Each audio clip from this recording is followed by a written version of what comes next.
What's up, everybody? We've got a fun special video today because we are in Glendale, California, outside of Walt Disney Imagineering. And there's a whole lot of innovation, technology, and art that happens here behind the scenes that you may not even realize. So let's find out what they're doing together. Let's go.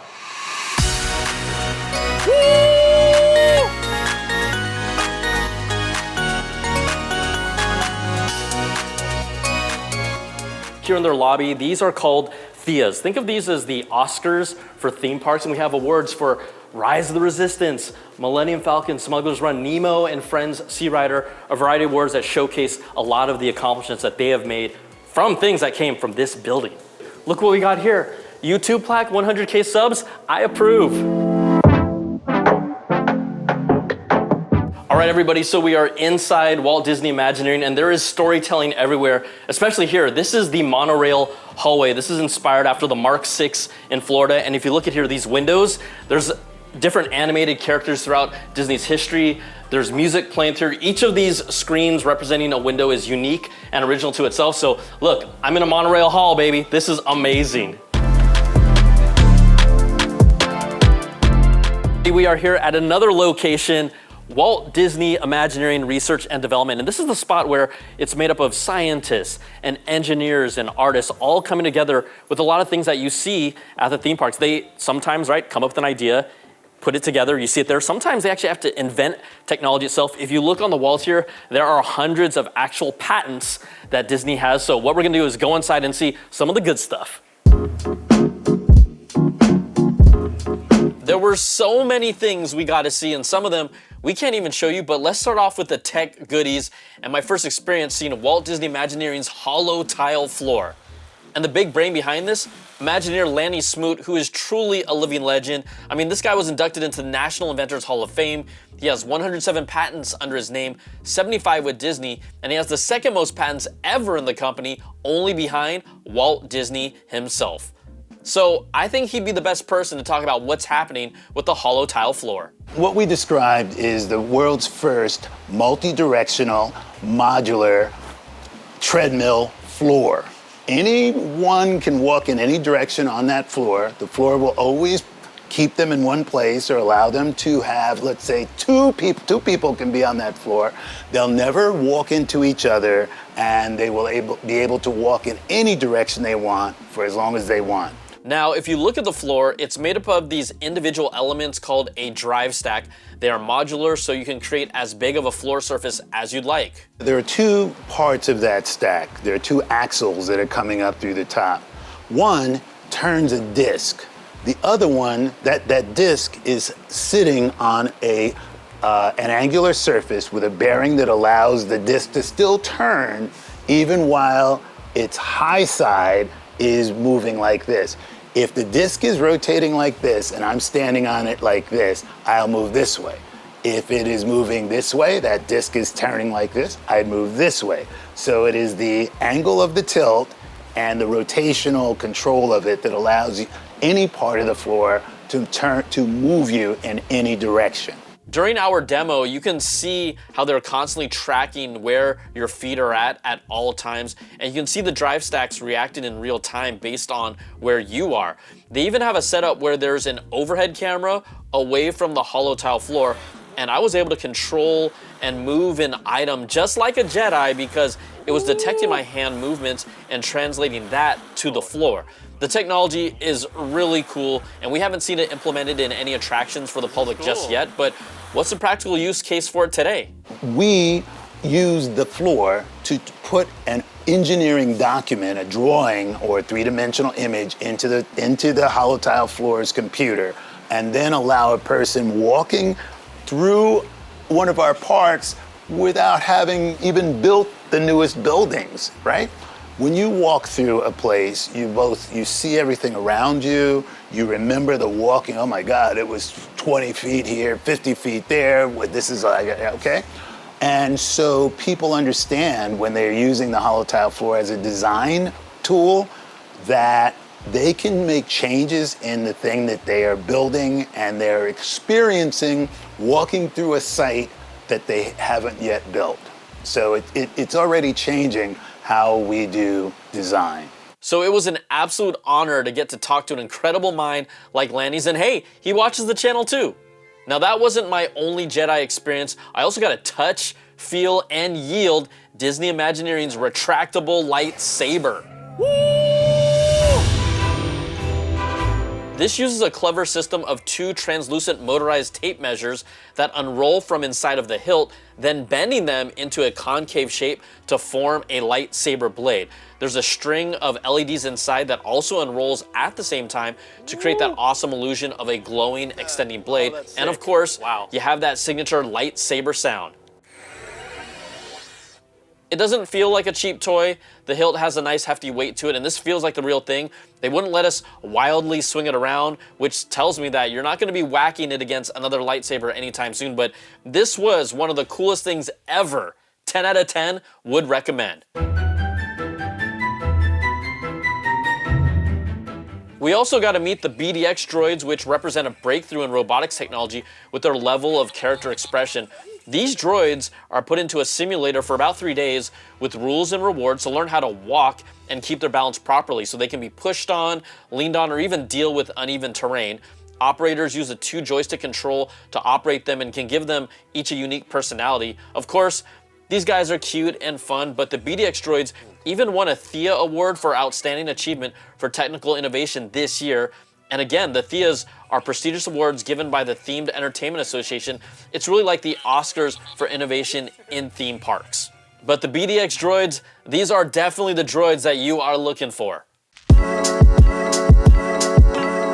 So what you're looking at here right now, we're in one of the 2 model shops here at Disney Imagineering. This is concept art of really the main hub of some of the main parks. So here you have Disneyland, right? The castle, the main hub is here. We're gonna move on down. They've got this great artwork. Again, this is the original concept art. Here's Magic Kingdom, right? You recognize the castle there. We're gonna keep on coming down.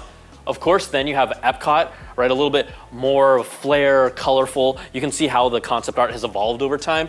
And then you've got Disneyland Tokyo right here, even some of the foliage and the style and look. And if you haven't seen the castle there, it's incredible. So what we're gonna do now is walk this way. And this is a really special place. This is where they are in the model shop, not only conceptualizing, but this is a representation scale 1 to 100 of Disney Adventure World. This is the Lion King area attraction, Pride Rock.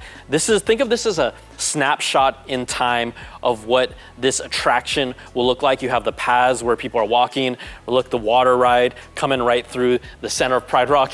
You got Mufasa on the top there, just like really tiny. This is amazing as someone who loves the Lion King. But then, right? You get that snapshot in time, 1 by 100 scale. Then let's come over here, 1 by 25 scale. This becomes a lot more real because now if you look at the layouts here, these white buildings, these pathways, these are built based on the actual architectural designs.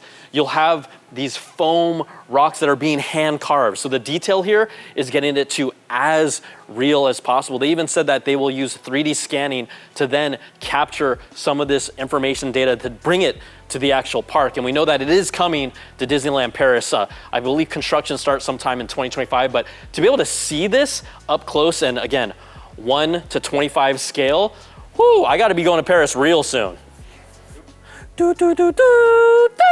Check this out. Okay, this is incredible. This is again, another model scaled for Star Wars Galaxy's Edge. And here's the focus, right? If you've been to the park now, this feels very real, but the emphasis is here on the rock work, all right? If we get up close to the detail of some of these wood surfaces, rock surfaces, the shrubbery, the detail, the corrosion on the surfaces, this is an incredible thing to see and experience. You have, right, a model of the Millennium Falcon, but the focus here is on just, this is all handcrafted detail that then comes to the park.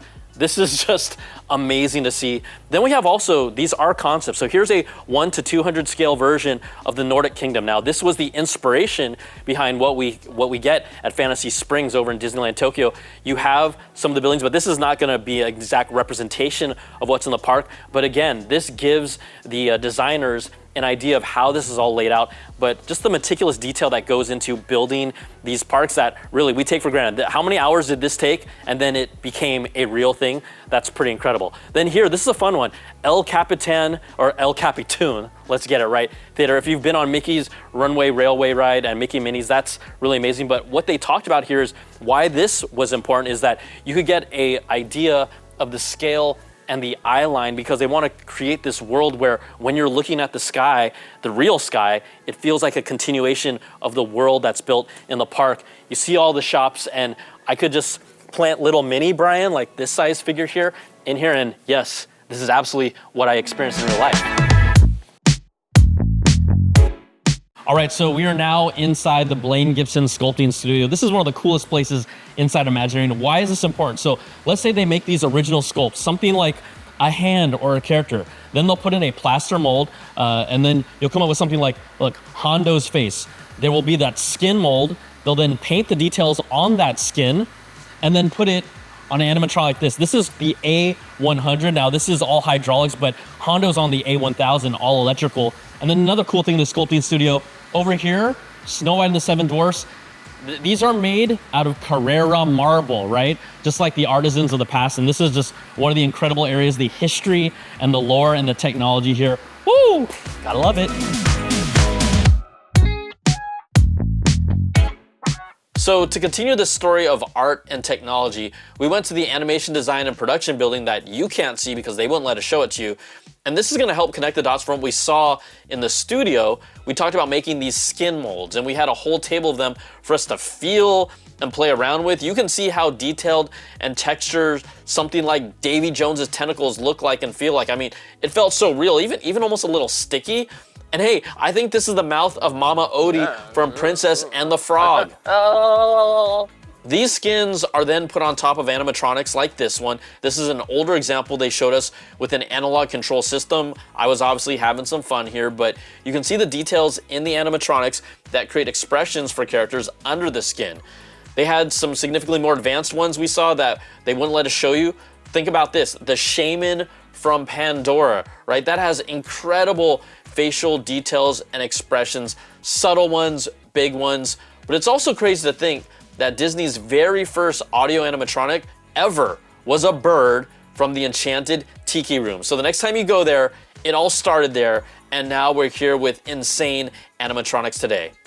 Once all of the pieces come together, the completed animatronic adds a layer of storytelling that enhances the attractions we see. Whether we're building a ride system or an automobile or a spaceship that goes to space, the approach to designing a reliable, durable system that keeps people safe is the same. It's just the initial start of it is very different. Engineers in most industries will get, a folder full of design requirements. This is the speed, this is the accelerations, these are the design performance metrics that you need to do. And again, we get a script and some artwork and they say, figure it out. And it's what's always been so fun to me. I spent a little bit of time in aerospace and got to see the other approach. And, while I really enjoyed a lot of the process, the creative approach that we have to doing what we do here at Imagineering is really unique and special. And before we left, hey, sometimes you just want to pop off Mr. Potato Head's ear because you can. So that's just some of the awesome things we got to see and experience. So let's go back now and show you some of the new stuff inside of Walt Disney Imagineering's offices that you Disney fans are going to love. Look where we are now. This is really cool because inside of Disney Imagineering, they've done a refresh of the area and really highlighting some of the history. So we want to show you this stuff because this is brand new for a lot of people. Over here, paying tribute to the John Hench Gallery. So he was a sketch artist as an Imagineer as well. And if you look, this is some of his work, but what's also up top there, that is his design for Space Mountain. That was his design. Also, his piece for Mickey's 50th birthday, right? So this is, paying homage to him as well. But we're gonna come down here now and check out Graffiti Hallway. And this has been also refreshed in design. Now, Graffiti Hallway is where artist pieces could be here littered throughout this hallway, but what they've now done is preserve some of this work, but also have a timeline here. So we're gonna walk through a few of the key moments in Disney history, wed Enterprises, Walter Elias Disney, that's what it stands for, established in 1952 at Burbank, all right? So here's even some sketches of the park and the concept and the idea. Now, if we move on down, here in 1955, just 3 years later, Disneyland has been established. So how many of y'all have just enjoyed just amazing experiences there? This is showing that, 1955. We keep on moving down here, Magic Kingdom Park in Florida, 1971. So we have a significant jump there. I'm gonna turn you back over on this side of this graffiti hallway to show some of these amazing pieces of art that are preserved and still on the wall. This is actually painted directly on this wall, so it'll stay here as well. We're gonna go over here on this side.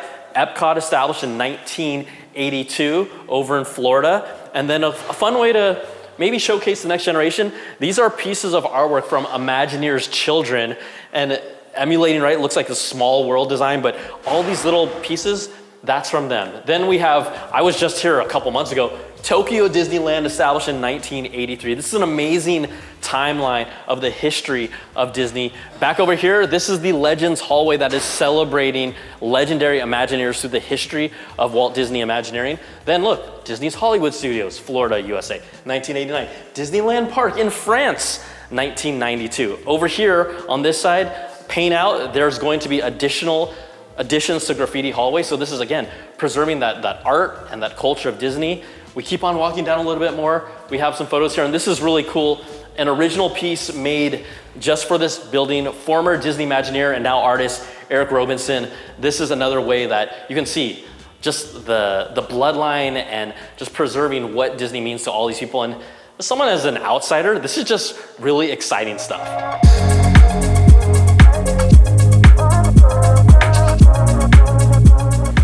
All right, so I hope you enjoyed that behind the scenes look inside Walt Disney Imagineering. It was incredible for me and just gaining a new appreciation. We already appreciated what they've done, but it took it to another level when you combine these different disciplines of engineering and artistry and them mixing it all together to give us these great experiences. That was so much fun, and you know, there's a lot of stuff that we couldn't even show you, but so many more things to come here on the channel. But I got my friend Mickey here. I think we should just say bye-bye the proper way, okay? Bye-bye.